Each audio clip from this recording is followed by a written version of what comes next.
Hi, this is Tutor Nick P, and this is verb phrase 232. The verb phrase today is to fence in. Okay, and we got three meanings and three uses, and we're also going to, allude to the origin here as well. All right, so let's look at the note here.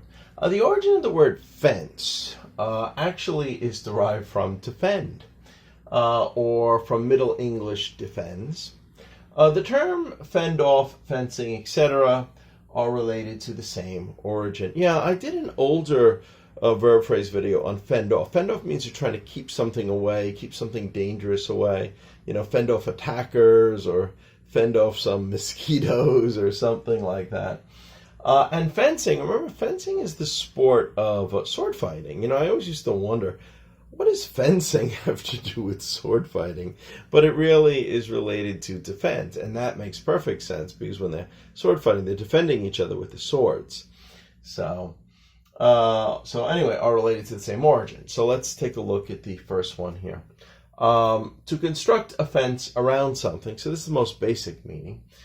He decided to fence in his backyard so he could have more privacy from his next door neighbors. Yeah, maybe, I don't know, maybe they were starting to bother him. He wanted to put up a fence so that, he could feel like, well, this is my space. All right, let's number 2 here. To build a barrier to enclose animals. Yeah, we often fence in animals.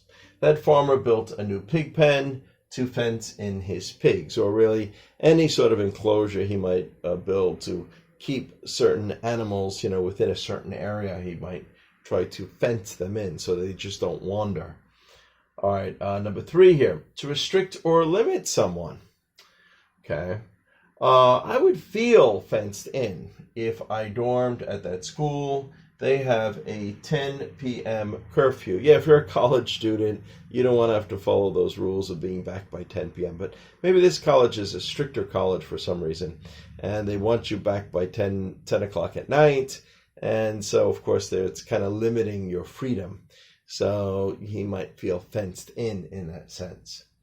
Or we have another example here.